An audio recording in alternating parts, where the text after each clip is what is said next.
최근에 이제 책을 하나 읽어봤는데, 가뭄비 나무의 노래다. 그런 책이 있어서 좀 읽어봤어요. 이 책은 세계적으로 유명한 바이올린 제작자인 마틴 술레스케라는 사람이 쓴 책이었습니다. 그가 만든 바이올린은 지금도 세계의 많은 솔리스트들과 또 여러 가지 오케스트라 수석주자들이 많이 쓰고 있는 명품 바이올린이라고 하죠.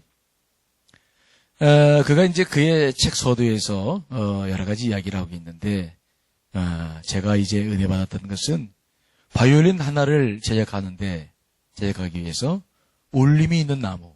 그러니까 바이올린은 가뭄비 나무로 제작을 하는데 그냥 막 제작하는 게 아니라 나무를 발견할 때 울림이 있는 나무를 발견하는 거. 그래서 그 울림이 있는 나무를 찾는 이야기들을 해놓고 있었어요. 그 울림 있는 나무들은 주로 어디에서 크냐면 고산지, 2300, 2000, 3000 막 이런 고산지에 살고 있는 그런 나무들로서 적어도 200~300년 정도는 지나야 이제 그러한 울림을 갖는다고 그러죠.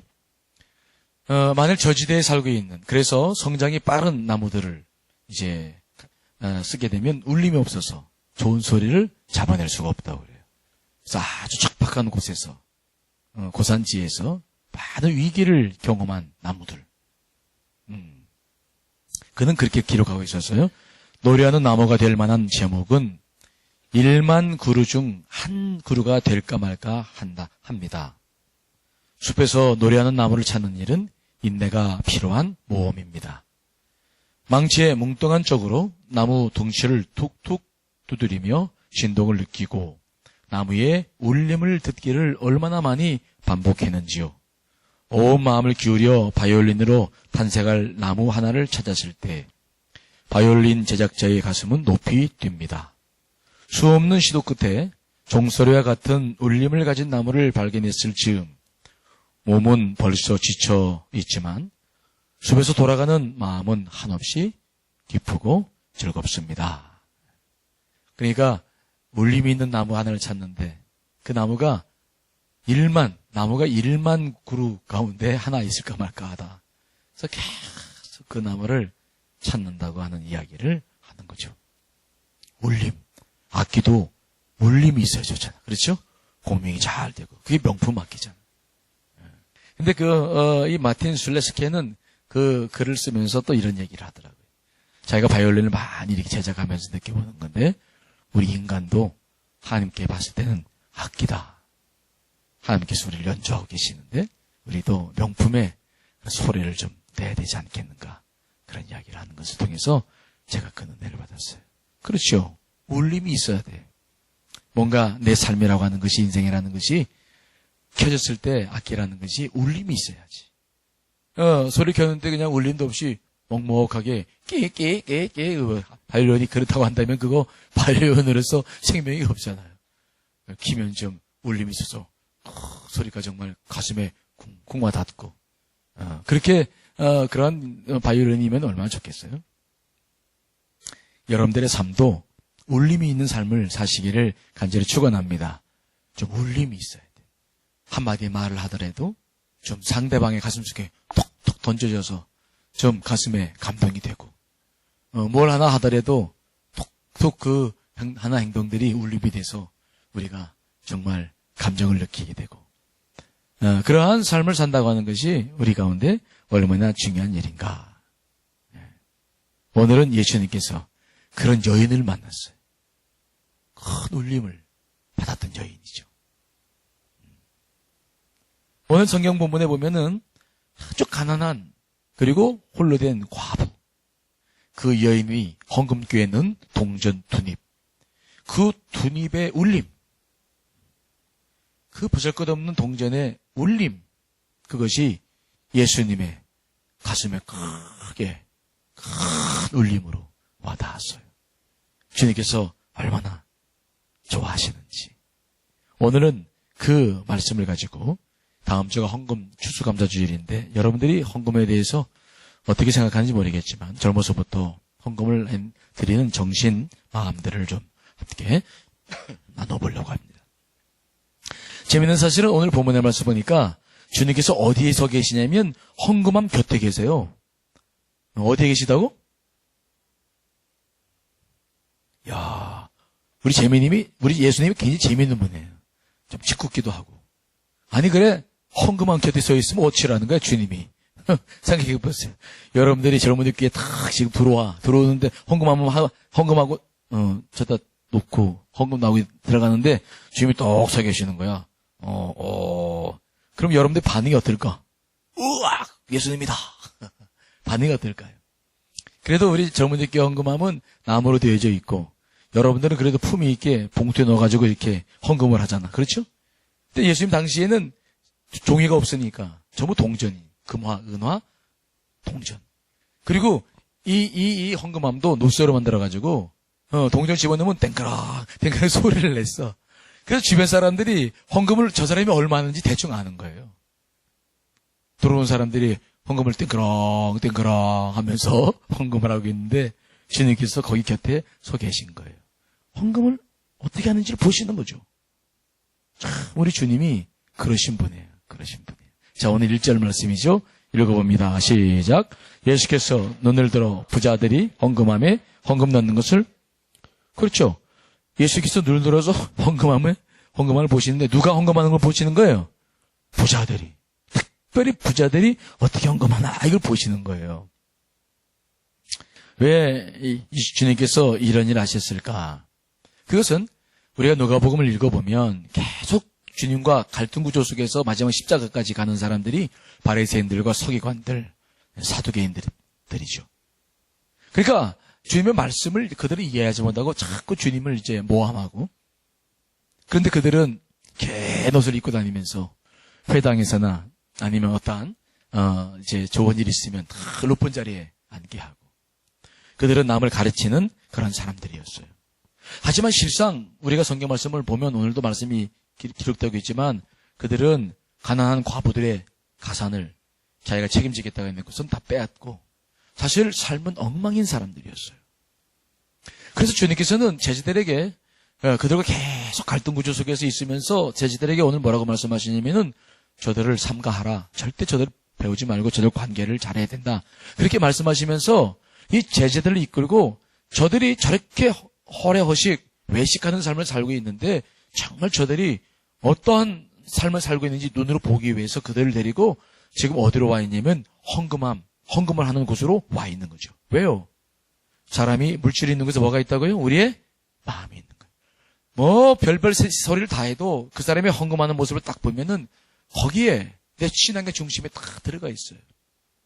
우리가 친구 관계가 아무리 좋아도 선물하는 거 보면 알아. 그렇지?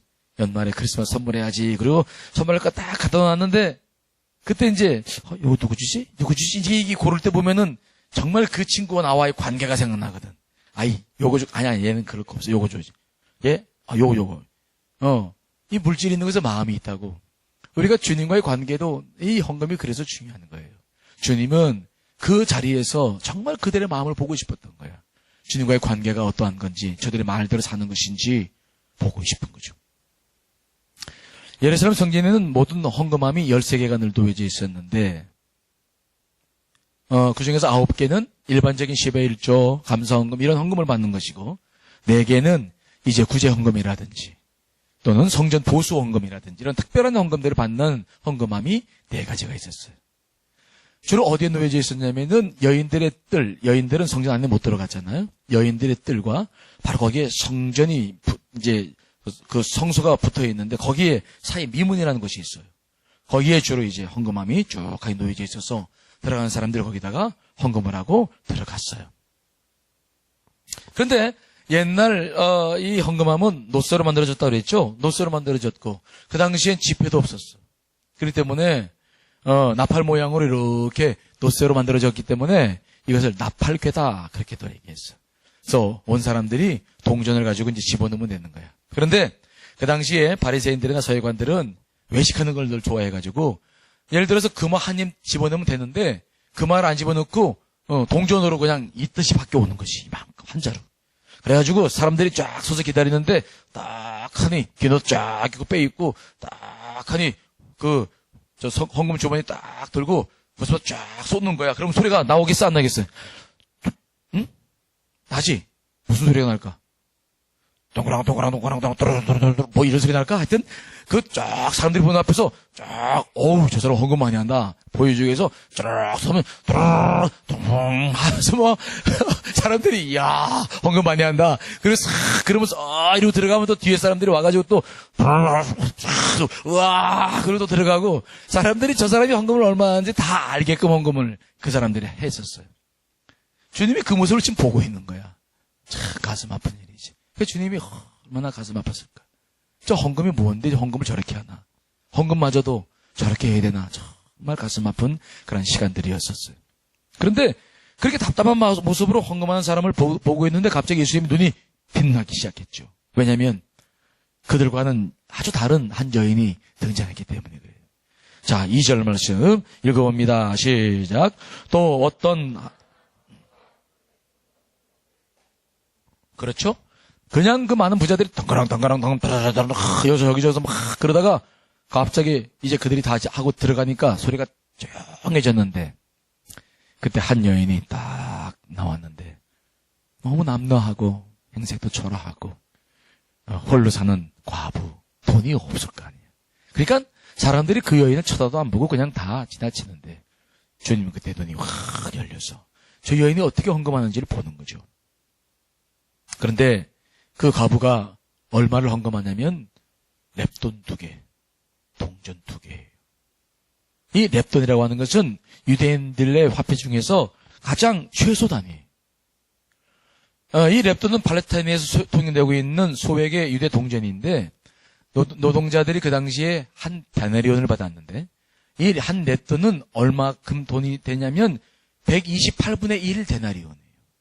그러니까 요즘 우리가 하루에 일당을 일할 임금을 뭐 7만 원 받는 사람, 뭐 5만 원, 10만 원, 10만 원 이렇게 다양하지만 한 7만 원 기준으로 계산해 보니까 얼마냐면 우리나라 돈으로 1,100원이야, 두 렙돈이면. 여러분들이 1,000원짜리 헌금을 하시는 경우가 있잖아요. 그 1,000원짜리 헌금을 하는 거와 똑같은 헌금을 한 거예요. 이 여인이. 특별히 이 렙돈이라고 하는 것은 얇다 그런 뜻이에요. 동전 중에서도 렙돈은 얇다. 그러니까 이것은 던지면 소리도 안 나. 그냥 땡공 땡공 뭐 그렇게 소리가 날는지 하여튼 다른 사람들이 잘 듣지도 못하는 소리, 관심 놓는 소리, 졸 수밖에 없는 소리지. 그래서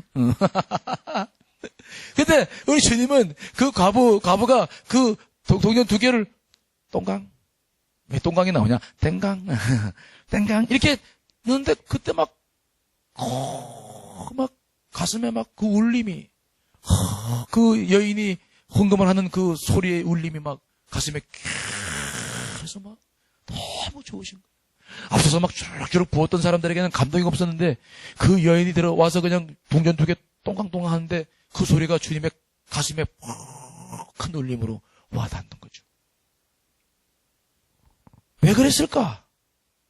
그래서 그 주님께서 막 제자들에게 하는 말이 3절이죠. 3절 읽습니다. 시작. 이르시되 내가 참으로 너희에게 말하노니 이 가난한 과부가 다른 모든 사람보다 왜 주님께서 감동받았냐면은 주님께서는 그 여인의 그 동전 두입의 가치를 어떻게 생각하시냐면은 지금까지 부자들이 헌금을 쭈룩쭈룩 하고 간 전체 헌금의 총수보다 이 여인의 헌금이 더 많다라고 감동을 받으신 거예요. 1,000원짜리 헌금하고 수천만 원 헌금하고 비교해 보는 것이죠. 근데 1,000원짜리 헌금이 훨씬 더 많았다. 이건 산술적으로 따져보면 어림없어요. 1,000원짜리하고 어떻게 수천만 원 헌금하고 이게 같을 수가 없잖아요. 보잘것없는 1,000원짜리, 그죠? 보잘것없는 동전 2개를 집어넣었는데, 근데 주님은 그날 드린 헌금의 총액보다 그것이 더 많다. 왜 그런 감동을 받으셨을까? 주님의 계산법은 뭘까? 왜 그래요? 이유가 뭡니까? 4절에 보면 그 답이 나오는데 4절 읽습니다. 시작. 저들은 그 풍족한 중에서 헌금을 넣었거니와 이 과부는 이 가난한 자 중에서 자기가 가지고 있는 생활비 전부를 넣었느니라 하시니라. 우리 예수님께서 감동을 받으신 이유는 그 여인이 드린 돈입은 그 여인의 생활비 전부였어요. 생활비 전부였어. 여기서 우리는 예수님께서 헌금을 판단하시는 기준이 헌금의 양이 아님을 알게 되죠. 얼마를 드리느냐 이게 중요한 게 아니라 그 헌금에 담긴 마음과 정성을 보시고 판단하신다는 것을 알게 되는 거예요. 앞서서 드린 많은 부자들은 덩그랑 그리고 막 드렸는데 그 헌금들은 왜 이 여인보다 작느냐? 그 헌금들은 그 사람 집에서 비교해보면 그 가업에 비교해보면 그 헌금을 했는데 그 집을 비교해보면 그 헌금했다고 그 집안이 휘청거릴 이유가 없어. 그 헌금은 그 돈은 100만 원이든 1000만 원을 했던 그 헌금을 해도 그 집안에 영향을 미칠 것이 별로 없어. 그 돈은 해도구만 안 해도 되는 액수였어요. 그 부자들 사람들 속에서 봤을 때 그 금액은 사실 큰 영향을 미칠 수 있는 것이 아니었어. 그런데 이 여인은 달랐어요. 이 여인이 낸 동전 두입은 그 여인 생활비 전부였어. 이 생활비란 개념이 어떤 개념으로 우리가 지금 주님께서 말씀하시는지 모르겠지만 뭐 가난한 사람들이 옷 입고 다니는 거 신경 씁니까? 먹는 거. 주로 먹는 건데 결국 그 먹는 거, 그 여인이 먹을 수 있는 거, 자기 자녀들과 함께 먹을 수 있는 거, 이거 이 돈 들이면 뭐 먹는 거야? 이제 굶어야 돼. 그게 한 끼든 하루든 그 여인은 이 헌금을 들여서 그 다음에 굶어야 되는 거예요. 그러니까 이 헌금은 동전 두입은 이 여인의 생활에 막대한 지장을 주는 거죠. 그런 관점으로 봤을 때 앞에서 드린 많은 돈들은 부자들에게는 큰 영향력도 없는 돈이었지만 이 여인의 가슴 속에서 이 동전 두입은 엄청난 것이었음을 주님께서 알고 계시는 거예요.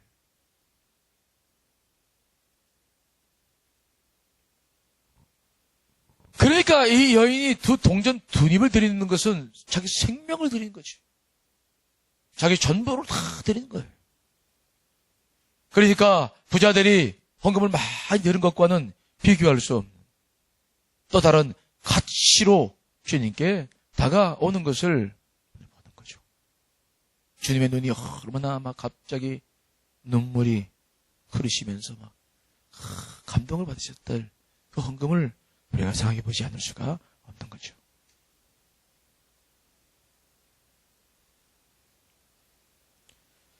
자, 이 헌금을, 이 여인이 드린 헌금을 가만히 묵상을 해보면서 저도 그래서 주님의 음성을 좀 듣고 싶었어. 물질에 대한 주님의 음성. 내가 가지고 있는 물질, 내가 헌금을 늘 하는데 우리 주님께서는 헌금을 늘 하는 나에게 뭘 말씀하실까? 여러분들이 평생 늘 드려야 될 이 헌금, 그때마다 주님께서 어떤 말씀을 여러분들에게 주기를 원하실까? 오늘 이 말씀을 통해서 저는 여러분들에게 3가지 것을 좀 나누고 싶어요.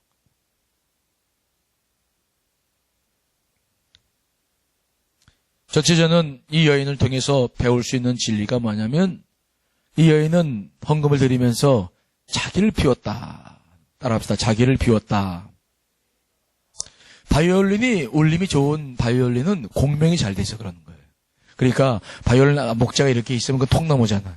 그거를 탁 다듬어서 이 바이올린 제작자가 끌이나 다른 도구를 가지고 그 나무 속을 다 파내는 거야. 아주 정교하게 다 파내서 바이올린 그 안에 공명을 일으킬 수 있도록 소리가 전달될 소리가 많이 울릴 수 있는 그것을 하기 위해서는 그 바이올린의 그 안에 그 나무를 어떻게 파내느냐, 어떻게 비우느냐가 그 모든 바이올린의 음색을 결정하고 바이올린의 악기의 특징을 결정하는 거예요. 결국은 어떻게 비워내느냐, 이것이 울림을 결정하는 거예요. 여러분들의 삶에도 마찬가지예요. 우리의 삶이 과연 울림이 있을까? 우리의 삶이 주님을 감동시키고 사람들을 감동시킬 수 있는 그 울림의 삶을 살기 위해서는 결국은 우리가 안에 있는 것들을 욕심과 집착과 그 많은 것들을 어떻게 비워내느냐?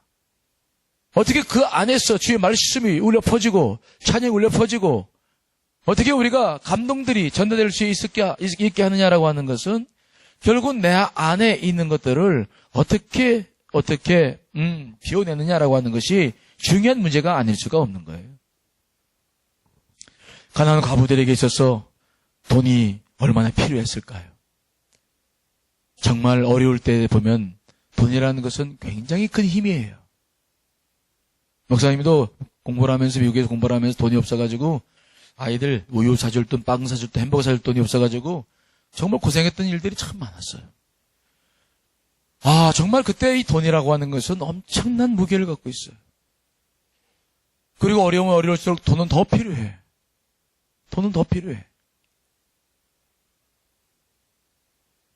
그 여인은 자기만이 아니라 자녀를 먹여야 하는, 하루 세끼 먹일 수도 없는, 사실 그런 삶을 살았을 거예요. 2000년 전에 얼마나 어려웠을까. 지금 여러분들은 지금 이런 가난에 대해서 아무리 가난해도 아마 목사님 어렸을 때 가난했던 그런 모습들은 잘 이해가 안 될 거예요. 목사님 어렸을 때는 보통 가족들이, 자녀들이 6, 7명이 보통이야. 집집마다. 우리 집도 7형제. 예, 제가 막내. 우글우글해. 밥을 먹으려고 밥상을 펴놓으면 그냥 할머니, 할아버지, 어머니, 아버지, 자식들 해가지고 우글우글해. 돼지오리처럼 우글우글해요. 매번 그렇게 먹어야 돼. 집도 크지 않잖아. 작은 집에서 그냥 그 전쟁이지 뭐. 전쟁 먹다가도 어머님이 된장찌개 끓였는데 두부가 몇 개 올라왔다. 그러면 이제 아버님 눈치를 딱 보고 있다가 아버님이 잡순 다음에 딱 먹어야 되니까. 그리고 전에 먹었다간 죽는 거야. 그러니까 딱 기다리고 있는 거지. 아버님이 밥을 딱 대서 한 입 딱 드셨다 그러면 쫙 수저가 들어가는데, 그때 이제 싸움은 뭐냐면 누가 먼저 두부를 건져 오느냐, 이게 이 싸움이지.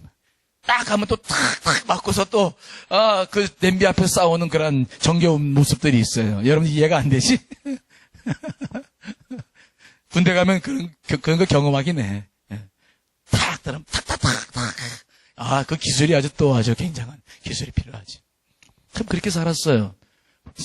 보리밥이 싫었어.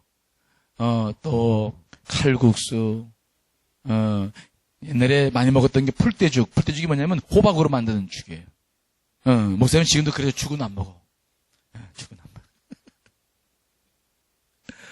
그리고 옷도 우리 같이 형제들이 많다 그러면 나 같은 사람들은 새 옷을 못 입어봐. 왜냐면 형님 입고 이제 형님이 커서 팔 똥 나와 못 입잖아. 그러면 그 다음에 형님이 입어야 돼. 그 형이 입고 난 다음에 다시 그걸 빨아뒀다가 또 누가 입어? 내가 또 입어야 돼. 그럼 낡고 그냥 그래서 맨날 난 새 옷도 못 입냐. 맨날 속에서 그런 불평들이 막 많았고 그랬던 시절. 중학교 들어가는데 교복을 사주는데 교복이 이렇게 길어. 교복이 어깨도 막 이렇게 크고 무슨 뭐 코트야 코트. 왜 그러냐면 1학년들은 다 그런 거 입고 다니는데 왜 그러냐면은 크니까. 크면 이제 그때 어깨도 벌어지고 키도 크잖아. 그러면 요거 접어놨던 거 이제 다시 펴서 이렇게 소매를 내려주는 거야. 근데 1년 동안 교복 새까맣게 입고 다니면 면으로 돼가지고 또 색깔이 회색으로 변해요. 근데 그 밑에 것만 또 단을 내려주면 거기에 계급장처럼 딱 붙어가지고 아주 멋있는 아주 패션이 되지.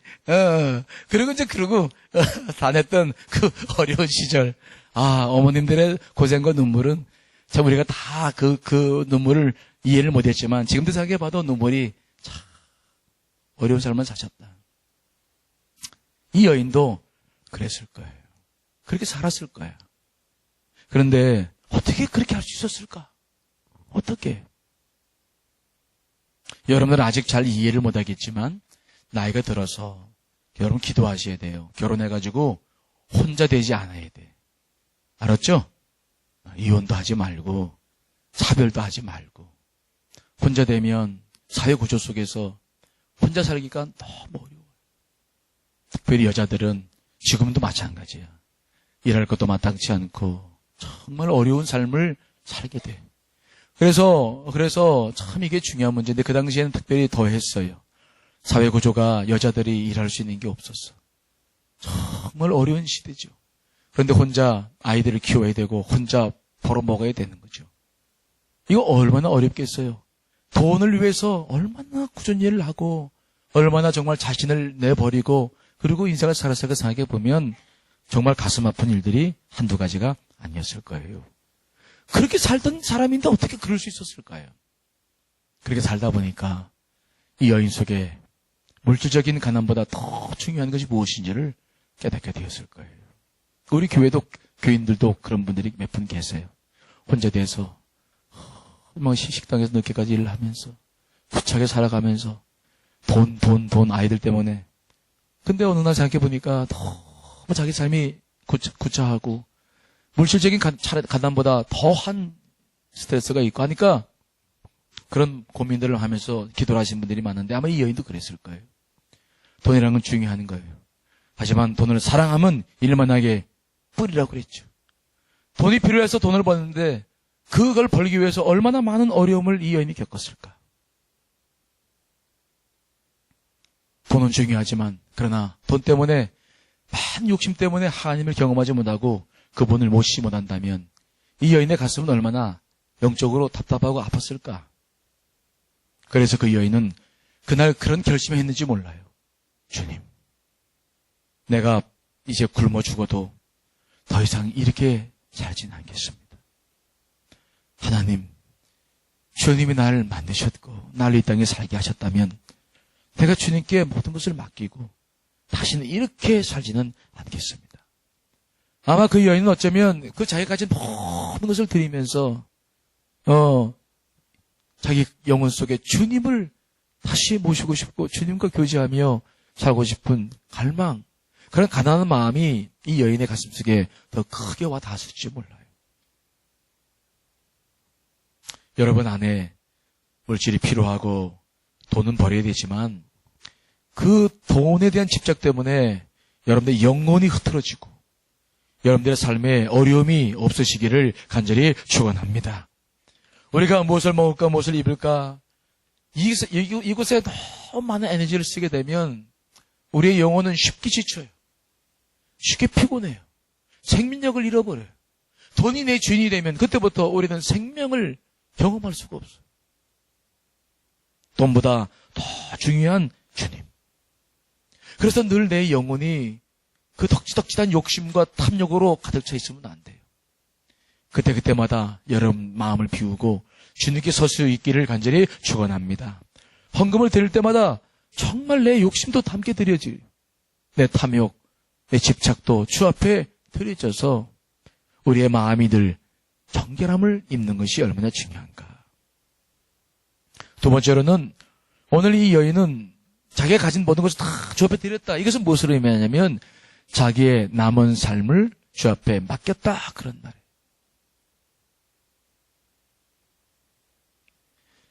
그녀가 가지고 있는 작은 물질, 그녀는 그 물질을 붙잡고 고민했을 겁니다. 근데 그 여인은 생각했죠. 내가 이 두 물질 소중한데 이 물질을 가지고 뭘 할 수 있을까? 이제 집에 돌아가서 아이들하고 식사는 할 수 있을 거야. 한 끼나 하루 정도 먹을 수 있을지 모르겠죠. 하지만 그 다음에 내 남은 미래는, 내 자녀들의 미래는 누가 책임질까? 내가 과연 내 남은 미래를 다 책임질 수 있을까? 과연 내가 내 자녀들의 미래를 다 해결할 수 있을까? 못하죠. 내가 가진 것으로 아이들과 빵은 한 끼 먹을 수 있을지 모르지만 내 남은 인생과 내 자녀들의 미래는 내가 해결할 수가 없는 거죠. 그래서 이 여인은 아마 그랬을 거예요. 내가 이걸 주 앞에 드리고 내가 가진 모든 걸 다 주 앞에 드리고 그리고 주님께서 내 남은 인생과 자녀들의 미래를 책임지는 삶을 살게 해야 되겠다. 이것을 주 앞에 다 드리고 주님께서 내 삶을 책임지는 삶을 살게 하는 게 좋겠다.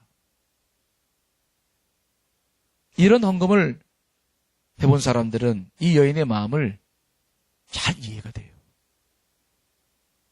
목사님이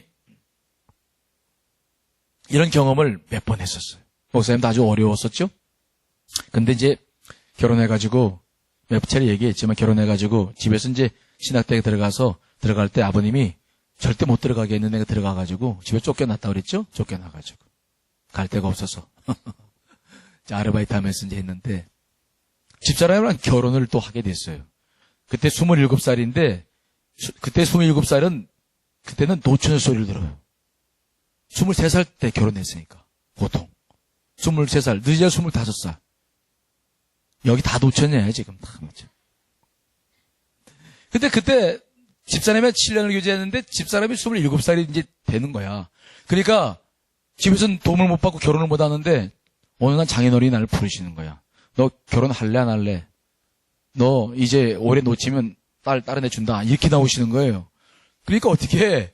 무조건 하겠습니다. 근데 도움받을 수도 없고 그래가지고 결국은 아내가 준비한 결혼 지참금을 가지고 양가 아무 혼수 하나 하지 않고 그걸 가지고 이제 약수동에 초등학교 앞에 문방구 조그만한 거 하나 인수를 했어요. 요만한 거 문방구 인수해가지고 반절 막아가지고 뒤에다가 이제 침대 조그맣게 만들고 그리고 빗긴 옷장이라고 옛날 비닐로 된 옷장 하나 있고 원탁 테이블 하나 놓고 그리고 신혼 살림을 살았어요. 멋있죠? 근데 이제 첫 목회를 부유로 나갔는데 그 문방구를 하다가 문방구를 이제 정리해가지고 첫 목회를 나갔으니까 첫 목회를 할 때 그 문방구 정리한 돈을 가지고 있었어. 그때 돈으로 그때는 그거 가지면 조그마한 빌라 하나를 살만 했었어요. 그래서 빌라를 하나 사놓을까 그런 생각들도 하고 그랬는데 주의 종이 그런 마음을 먹으면 안 되잖아요. 그냥 가지고 있었어요. 근데 전 목회 가서 부에 가서 목회를 하는데 목회가 시골 목회인데 아주 교회가 잘 또 어려움도 있었지만 부흥도 되고 또 아이들이 중고등 아이들이 많이 늘었는데 거기 너무 시골에 차가 아침에 한 번밖에 안 와. 7시. 그 차를 놓치면 애들이 부여로 이 학교를 못 다녀요. 그러니까 차가 필요했고 또 목사님 교회 주변에 있는 에서 20리 떨어진 교회 20리 떨어진 마을에 60호가 있었고 10리 떨어진 그 마을에 20호가 있었어요. 그 사람들도 이제 교회 이미지가 좋아지니까 차만 있으면 차만 보내면 나오겠다고 그래가지고 차가 필요한 거야. 그래서 지금부터 한 25년 전의 이야기네. 그래서 이제 기도했지. 하나님 차 주세요. 차 주세요. 기도했어요. 그때 어느 날 성령님께서 나한테 뭐라 그런 줄 알아? 사달라고 그랬더니 뭐라고 그렇게 빛나냐? 뭐라고 그런 줄 알아? 성령님께서 그래. 너 가진 걸로 해라. 그러시는 거야. 봤더니 내가 문방구 정리한 거 가지고 있었다고 그랬잖아. 성령님께서 기도하니까 그걸로 해라. 그래. 처음엔 못 들은 척했지. 성령님 그건 내 것도 아니고 아내 거고 그건 우리 마지막 미천인데 그거는 이거 성령님 농담하지 마세요. 그건 그럴 수가 있는 게 아닙니다. 그리고 그냥 안 들은 척했어요. 근데 또 기도만 자꾸 하면 뭐라고 하시냐면 너 가진 거 있잖아. 그래서 내 기도를 그만둘까 아니면 이 문제를 해결해야 되겠다. 너무 괴로워가지고. 그래서 아내한테 이제 이야기를 했죠. 여보, 사실 내가 이래가지고 기도하는데 주님께서 자꾸 가진 거 있다고 그러네. 여보 어떻게 해야 돼? 아니 눈치만 보면서 슬슬 이야기를 했죠. 우리 집사람이 아주 검소하게 살았어요. 아주 지금도 검소하게 살아요.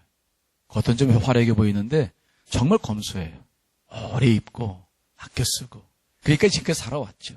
아주 검소한 사람이에요. 그걸 알기 때문에 더 내가 두려웠던 거지. 그랬더니 집사람이 날 척 쳐다보니 여보 그러는 거예요. 왜?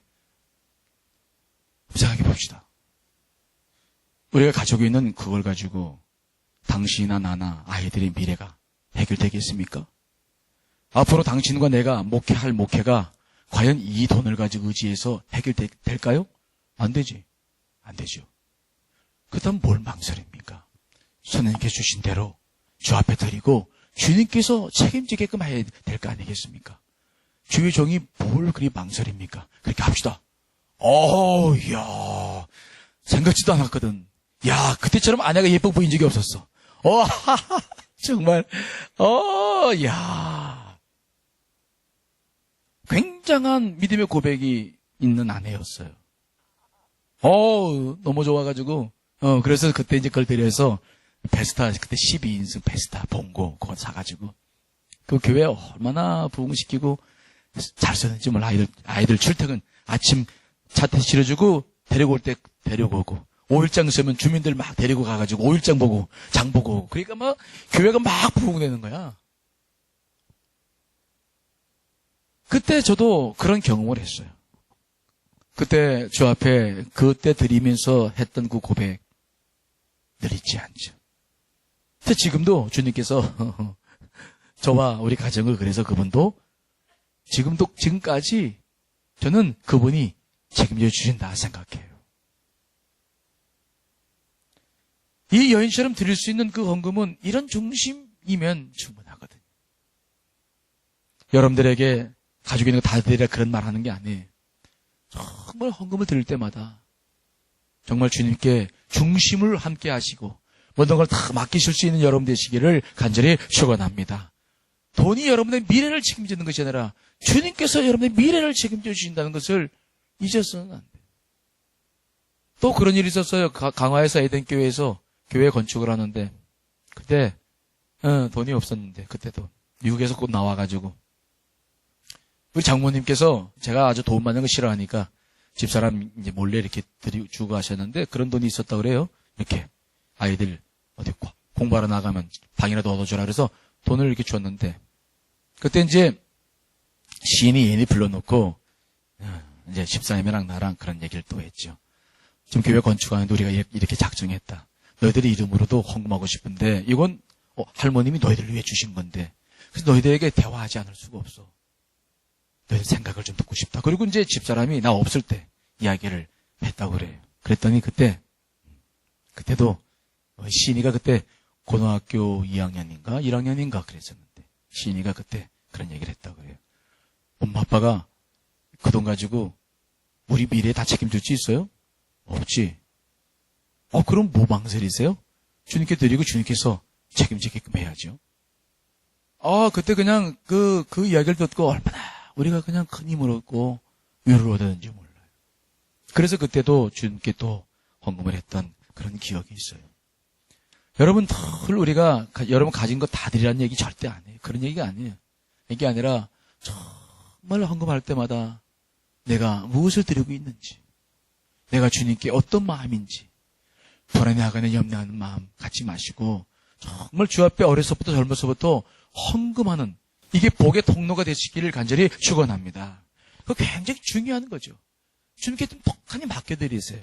자, 시편 37편 5절로 8절에 있는 말씀 읽어보겠습니다. 시작. 내 길을 여호와께 맡기라. 그를 의지하면 이르시고 내 애를 빛같이 나타내시민 정오의 빛같이 하실 옆에 잠잠하고 참고 기다리라. 자기 길이 형통하며 악한 길을 잃은 자 때문에 불평하지 말지어다. 분을 거치고 너를 버리래. 불평하지 말라. 오히려 악을 만들 뿐이라. 맡기시면서 여러분들의 미래도 주 앞에 다 맡기시면서 그렇게 헌금할 수 있게 되시기를 간절히 축원합니다. 마지막으로 이 여인의 헌금을 이렇게 묵상하면서 제가 받은 은혜는 이 여인은 정말 감사가 뭔지를 아는 여인이었어요. 감사. 진정으로 감사하라. 감사할 줄 아는 여인이죠. 우리가 물질적으로 가난하지만 세상으로만 나가지 않으면 물질적인 가난한 시기에 우리는 많은 것을 얻습니다. 뭘 얻느냐? 가장 크게 얻는 것은 주님이죠. 주님과의 인격적인 만남을 가지게 돼요. 목사님도 미국 가기 전에, 공부하기 가기 전에 목사님을 내가 재정적인 방식 주님께 다 맡긴다고 했지만 5가지의 루트가 있었어요. 돈이 올 루트가 미국으로. 첫째는 우리 친구들이, 목사님 친구들이 미모사 가면 지들이 돈 모아서 얼마 해준다고. 난 또 철석까지 믿었지. 친구들이니까. 그거 하나 있었고. 또 장모님도 어머님도 도와주시겠다. 그랬으니까 있었고. 목사님 양아버지가 있어요. 그러니까 아르바이트 할 때 한 가정에서 아이들 가르쳤다고 그랬잖아. 그 가정이 지금까지도 그분들이 목사님 부모 역할을 하셔. 그분들도 도와주신다고 그랬고. 또 하나는 우리 교회에서도 그때 우리 교회에서 내가 부목사였거든. 담임 목사님이 내가 너 유학시켜줄게. 그랬었거든. 약속했었거든. 그래서 믿고 있었어요. 그리고 이제 미국에 들어갔는데 통장에 자꾸 안 들어오네. 들어올 때가 됐는데 봤더니 친구놈들은 이 말뿐이고 다들 어려우니까 약속 못 지키고 하나님께서 우리 장모님하고 그 영적 부모님의 가정에도 큰 어려움을 주셔서 나를 도울 수 있는 게 하나도 없었고 안성관역교회도 나를 도울 수 있는 것이 아무것도 없었어요. 다 끊어진 거야. 와, 처음에 가져간 게 좀 있었는데 한 4개월 지나고 나니까 이제 기숙사비도 그때 750불을 냈었는데 2배드룸에 이게 정말 심각한 문제가 생기는 거예요. 막막하고 방법이 없어요. 그때 목사님이 그 학교에서 아침마다 6시부터 9시까지 청소를 기숙사 웨스트 하우징을 막 3시간 땀내서 하면 300불 얻었는데 그거 하고 연구소에서 연구해서 좀 얻는 게 있었고 나머지는 없었어요. 어떻게 하면 좋을까? 그때부터 한 일이 무릎 꿇는 일밖에 없어. 무릎 꿇는 일. 학교 채플에 가가지고 청소 끝나고 나면 쭉 밤에도 쭉 막 그리고 어떻게 방법이 없어. 방법이. 얼마나 눈물을 흘리고 기도하면서 주님과 교제했는지 몰라. 그때 모든 것이 없고 기대할 수 없을 그때 눈물로 기도했을 때 그때 주님이 얼마나 나를 사랑해 주셨는지 몰라. 기도하고 또 기도하고 무릎 꿇으면 그 다음에 또 채워지는 역사가 있었고 정말 그 주님과의 교통함이라고 하는 것은 이루 말할 수 없이 기뻤고 즐거웠어요. 그분을 만났어. 세상의 물질이 없어지고 믿을 만한 게 없어지니까 정말 그분을 만나게 되는 거예요. 그분을 인격적으로 만나게 되는 거지. 아마 이 여인도 그랬으리라 생각해. 남편이 있을 때는 세상에 많은 것들이 관심이 있었겠죠. 하지만 남편이 없고 혼자 살아야 되는 그 절대절명의 위기 속에 있었을 때 이 여인은 얼마나 기도했을까. 얼마나 주 앞에 간구했을까. 그래서 이 여인은 이 정도 헌금을 할 수 있다고 한다면은 이 여인은 그분을 만난 거예요. 인격적인 교제가 있었던 거예요. 그런 거 없이 절대 이런 헌금을 할 수가 없는 거죠. 여러분 당자 이야기를 아실 거예요. 당자. 둘째 아들이 아버지한테 제가 아버지 죽지도 않은데 내 거 다 내놓으려고 그래서 팔아가지고 나갔죠. 그 당자가 집에 왜 돌아왔죠? 언제 돌아왔어요? 뭐 때문에 돌아왔어요? 먹을 게 없어서. 아버지가 그리워서 들어온 거 아니에요. 인간들은 하나님이 좋아서 하나님께 돌아온 사람 없어. 언제 돌아온다고? 먹을 게 없어서. 나락으로 떨어졌을 때. 벼랑 끝에 섰을 때. 그때 우리는 정말 그분을 만나게 돼요. 이 여인은 그러한 감사, 그 주님과의 교제가 있었기 때문에 자기를 다 드릴 수 있는 그러한 감사를 할 수 있었을 거예요. 옛날에 한신대에서 학생들을 가르쳤지만 지금은 지유 목회원을 운영하고 계시는 정태기 목사님의 책에 보니까 그러한 예화를 그분이 써놓으셨더라고요. 그분도 한때 굉장히 신앙적 위기를 경험하면서 어려웠을 때 나병 환자들을 수용하는 소록도에 찾아갔어요. 가가지고 이제 가까운 곳에 예배를 드렸는데 그때가 마치 수요일이라서 수요 예배를 드리고 마지막 이제 예배 후에 통성기도를 막 하고 있는데 자기도 통성기도를 하려고 막 입을 열려고 그랬는데 너무 가슴이 아프니까 메마르니까 기도도 안 되고 막 힘들게 졸기만 하고 이제 그랬는데 갑자기 막 뒤에서 막 통곡 소리가 울어퍼지면서 나오는 소리가 있었는데 무슨 소리가 나오냐면은 하나님이 제게 주신 은혜가 어찌 이리 큰지요?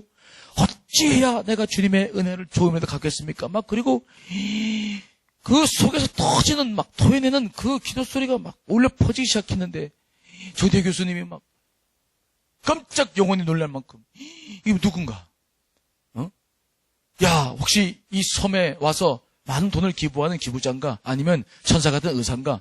누가 이런 은혜를 받았는가? 이 땅은 이 섬은 저주받은 섬인데 누가 이렇게 감사할 기도를 할 수 있을까? 그런 사람일 거다. 그리고 뒤를 딱 돌아봤더니 뜻밖에도 그 자리에는 흉측한 몰골을 한 나병 환자 노인이 앉아 있었어. 얼마나 병을 심하게 앓았던지 이미 얼굴은 다 무너지고 그 형태를 알아볼 수 없을 만큼 짓뭉개져 있었고 그 노인은 교수님이 쳐다본지도 모르고 그 손가락 빠져버린 손등만 남은 그 주먹을 가지고 계속 연신 얼굴을 훔치면서 하나님께 감사 기도를 올리더라는 거예요. 그 모습을 본 정 교수님이 너무 충격받아서 거기서부터 자기도 오열하면서 하나님께 회개하면서 기도하기 시작했어. 한없이 들심전처럼 울고 회개하고 기도하기 시작했어. 다 기도가 끝난 다음에 봤더니 아직도 그 할아버지가 계시더래. 좀 기다렸다가 그 할아버지에게 물었대. 할아버지, 뭐가 그렇게 고마우신가요? 무슨 은혜를 그렇게 받으셨길래 그런 기도를 이렇게 할 수 있었습니까? 누가 어떤 은혜를 그렇게 주셨습니까? 그랬더니 그 할아버지가 한참 생각하더니 그렇게 이야기를 하더래요. 내가 문둥병에 걸리자 세상도 피부치들도 다 나를 버렸어. 친구들도 나를 다 버리고 떠났지. 그런데 이런 나를 버리지 않고 이 소록도까지 따라와 주신 분이 계시네. 그분은 내게 기쁨과 소망을 주셨어. 아, 할머님이 따라오셨군요. 할머니? 아니야. 아닐세. 그럼 누구예요? 우리 예수님께서 함께 오셨어. 그분이 날 버리지 않으셨네. 그분이 지금까지도 나와 함께 오고 계시네. 그분이 내가 곤고할 때마다 함께 해주셨고, 내가 기도할 때마다 응답해 주셨고, 지금까지 그분의 은혜로 내가 살고 있음을 나는 부인할 수 없네. 그분이 나와 아직도 함께하고 계시지. 그 이야기를 들을 때 이 정교사님이 얼마나 큰 충격을 받았는지, 얼마나 또 무릎 꿇고 기도했는지, 자기의 모든 아픔을 싣고 돌아온 이야기를 써놓고 있는 것을 읽어보았어요. 주님, 여러분들이 어려울 때마다 세상 친구는 떠나가고, 여러분의 삶의 환경이 어떠하든지 많은 사람들은 변화가 있을지 모르지만 주님은 여러분들을 끝까지 사랑하고 계심을 믿으십시오. 그분이 지금도 여러분과 함께 하심을 믿으세요. 그분이 계시기에 우리는 늘 감사할 수 있는, 돌이켜보니 다 주님의 은혜였구나. 한량없는 그분의 은혜였구나. 여러분들 나이가 들면 들수록 오늘 목사님이 여러분께 드리는 이 설교의 의미를 깊이 가슴으로 이제 알게 될 때가 곧 올 거예요. 주님이 여러분들을 사랑하십니다. 주님이 여러분 한 분 한 분들을 사랑하세요. 힘들고 어려울 때마다 무릎 꿇으면 그분께서 여러분들을 버리지 아니하실 줄 믿습니다.